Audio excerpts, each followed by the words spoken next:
Ya, Assalamualaikum warahmatullahi wabarakatuh. Nah, kembali lagi bertemu bersama Bapak di pertemuan kali ini. Semoga kalian di rumahnya masing-masing masih diberi kesehatan oleh Allah Subhanahu wa taala. Kemudian juga masih semangat untuk mengikuti pembelajaran hari ini. Nah, untuk pembelajaran hari ini kita akan belajar tentang program linier ya, meneruskan dari pertemuan sebelumnya. Apa sih program linier itu sendiri? Program linier merupakan metode dalam menentukan solusi optimal dari suatu permasalahan linier yang membuat dua variabel berderajat satu. Manfaat program linier ini dalam kehidupan sehari-hari cukup signifikan ya atau banyak, di mana program linier ini bermanfaat dalam misalnya dalam penjualan suatu produk, untuk mengoptimumkan profitnya ataupun meminimalisir dari segi biaya produksinya seperti itu. Itu merupakan fungsi atau manfaat dari kita belajar program linier. Nah, untuk fungsi program linier, dalam suatu program linier terdapat fungsi ya, di mana dalam program linier ini terdapat fungsi kendala. Untuk fungsi kendala merupakan batasan-batasan yang harus dipenuhi. Kemudian yang kedua itu fungsi tujuan, di mana fungsi tujuan ini merupakan fungsi yang nilainya akan dioptimumkan. Seperti tadi, ketika dimaksimalkan dalam bentuk profit ataupun diminimumkan dalam biaya produksi seperti itu. Nah, fungsi kendala ataupun fungsi tujuan ini dimuat dalam model matematika ya. Untuk model matematika sendiri merupakan hasil interpretasi manusia dalam menerjemahkan persoalan sehari-hari dalam bentuk matematika. Artinya fenomena-fenomena yang ada di lingkungan kita, di lingkungan sekitar kita, dimodelkan atau dibentuk dalam bahasa matematika. Itu merupakan pengertian dari model matematika seperti itu. Kemudian untuk konsep program linier ya. Untuk konsep program linier terdiri dari persamaan linier, yang kedua itu pertidaksamaan linier. Nah, untuk pertemuan kali ini kita akan belajar tentang program linier pada konsep pertidaksamaan linier seperti itu. Untuk pertidaksamaan linier sendiri sudah kita pelajari ya minggu lalu, di mana pertidaksamaan linier, khususnya pertidaksamaan linier dua variabel, adalah suatu kalimat terbuka dalam matematika yang di dalamnya terdapat dua variabel. Masing-masing dari setiap variabel yang ada dalam pertidaksamaan linier dua variabel ini berderajat satu dan dihubungkan dengan tanda ketidaksamaan. Ya, untuk pembelajaran hari ini kita akan berbicara tentang sistem pertidaksamaan linier dua variabel. Apa sih bedanya pertidaksamaan linier dua variabel dan juga sistem pertidaksamaan linier dua variabel? Untuk sistem pertidaksamaan linier dua variabel itu adalah intinya pertidaksamaan yang lebih dari dua pertidaksamaan yang terdiri dari dua pertidaksamaan ataupun lebih dari dua pertidaksamaan seperti itu untuk sistem pertidaksamaan linier.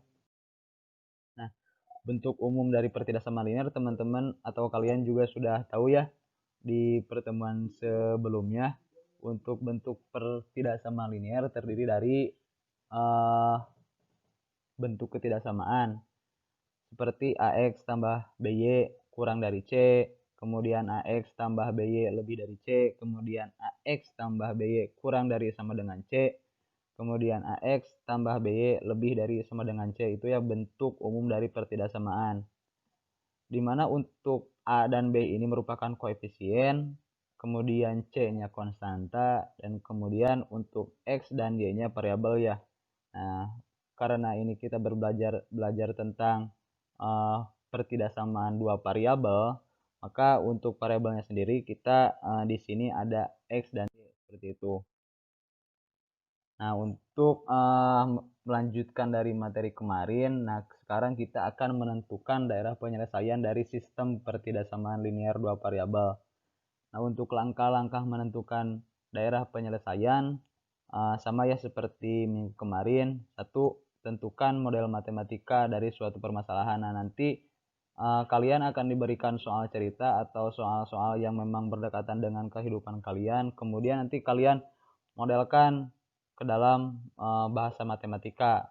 Setelah kalian modelkan, kemudian kalian buat garis pembatas dari pertidaksamaan tersebut pada bidang kartesius.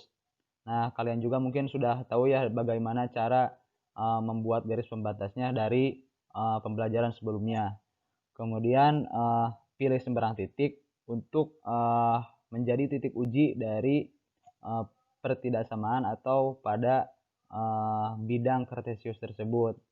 Kemudian substitusikan titik uji tersebut ke dalam persamaan. Nah, jika benar, maka daerah penyelesaian adalah daerah yang memuat titik tersebut. Kemudian jika persamaan bernilai salah, maka daerah penyelesaian adalah daerah yang tidak memuat titik tersebut. Kemudian yang terakhir, mengarsir daerah penyelesaiannya seperti itu. Nah, mungkin untuk lebih jelasnya ya kita langsung saja ke contoh ya. Nah, di sini Bapak mungkin sudah ada permasalahan, contoh permasalahan di mana sebuah pabrik tekstil membuat 2 jenis pakaian.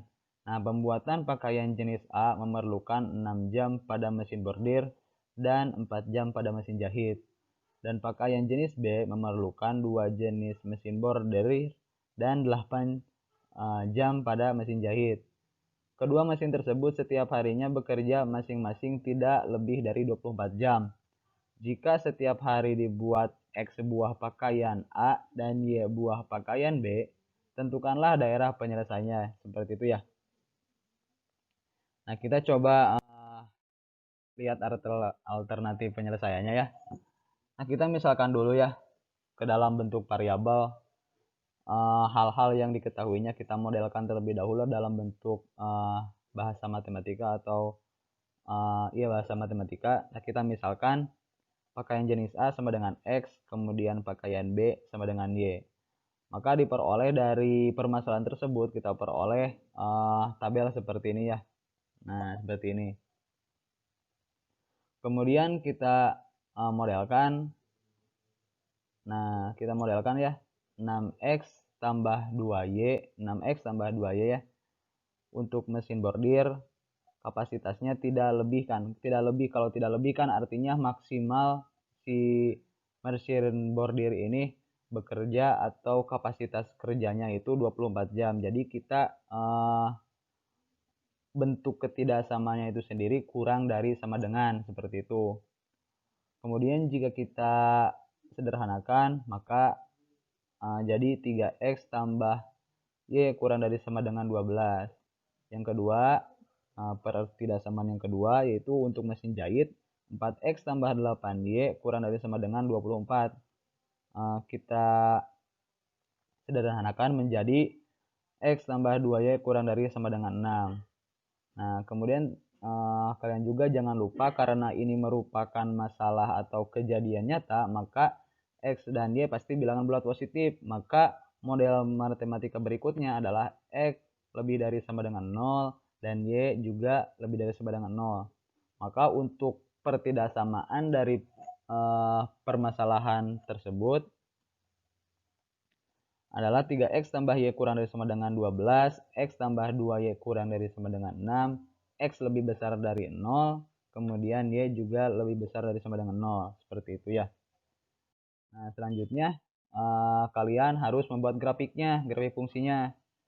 Untuk menentukan grafik fungsi, seperti pada pertemuan kemarin, kalian harus menentukan dulu titik potongnya dengan cara diubah dulu kepada bentuk persamaan. Tadi kan kita berbicara tentang pertidaksamaan. Nah, untuk menentukan grafik fungsinya, kalian harus menentukan titik potong dulu dengan cara merubah dulu dalam bentuk persamaan seperti itu. Kemudian kita misalkan bentuk persamaannya. Tadi kan kita mendapat persamaan 3X tambah Y sama dengan 12. Nah, kita misalkan jika X 0 maka Y-nya berapa? Nah, di sini Y-nya 12 ya. Kemudian untuk ketika Y-nya sama dengan 0, maka si X-nya itu 4. Jadi untuk titik yang dilewati oleh garis 3x tambah Y sama dengan 12 adalah 0,12 dan juga 4,0. Nah, langkah selanjutnya atau langkah yang sama kita juga lakukan pada persamaan yang kedua. Nah, maka kalian akan mendapatkan untuk titik yang kedua atau titik yang dilewati oleh garis X tambah 2Y sama dengan 6 itu adalah 0,3 dan juga 6,0. Seperti itu ya. Nah, selanjutnya ketika kalian sudah menentukan titiknya, maka kalian harus menggambar grafik fungsinya. Nah, kalian bisa perhatikan ya pada gambar untuk grafik fungsi dari kedua pertidaksamaan atau keempat pertidaksamaan tersebut. Nah, untuk garis biru ini merupakan garis dari 3x tambah 2y sama dengan 12 ya. Kemudian untuk garis yang kuning ini merupakan garis dari x tambah 2y sama dengan 6, seperti itu. Nah, selanjutnya setelah itu teman-teman harus menguji titik untuk menentukan daerah penyelesaiannya. Nah, uji titik ini sendiri adalah titik yang tidak dilalui oleh si garis tersebut. Selain itu, kalian bisa mengujinya. Nah, kita uji biasanya untuk menguji titik menggunakan titik 0,0 ya pada persamaan. Kalau kita kan di sini ada 3x tambah y kurang dari sama dengan 12. Kita ujikan titik 0,0. Maka untuk kita rubah ya untuk variabel x dan variabel y-nya menggunakan 0 seperti itu. Maka kita akan menemukan hasil untuk 0 kurang dari sama dengan 12. Itu pernyataan benar atau salah? Nah, itu pernyataan benar ya. Maka daerah penyelesaiannya mengarah pada titik 0,0 seperti itu.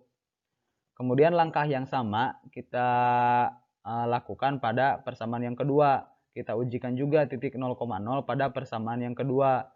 Maka untuk persamaan yang kedua kita mendapatkan hasil 0 kurang dari sama dengan 6. Itu juga merupakan pernyataan yang benar karena 0 kurang dari sama dengan 6. Maka daerah penyelesaian juga mengarah pada titik 0,0 seperti itu. Maka untuk grafik fungsi atau daerah penyelesaiannya dari pertidaksamaan atau permasalahan yang tadi kita hadapi itu yang berwarna putih ya, itu merupakan daerah penyelesaiannya. Untuk garis biru tadi kan mengarah kepada titik 0,0, kemudian yang garis kuning juga atau persamaan atau pertidaksamaan yang kedua juga mengarah pada arah 0,0. Dan jangan lupa kan dalam permasalahan tadi merupakan kejadian nyata, maka otomatis merupakan bilangan bulat positif. Jadi untuk x-nya lebih dari sama dengan 0, kemudian y-nya juga lebih dari sama dengan 0. Maka untuk daerah penyelesaiannya bisa kalian lihat ya di video seperti itu. Nah, itu untuk pembelajaran hari ini ya. Semoga kalian bisa memahaminya dan juga bisa mempraktekannya pada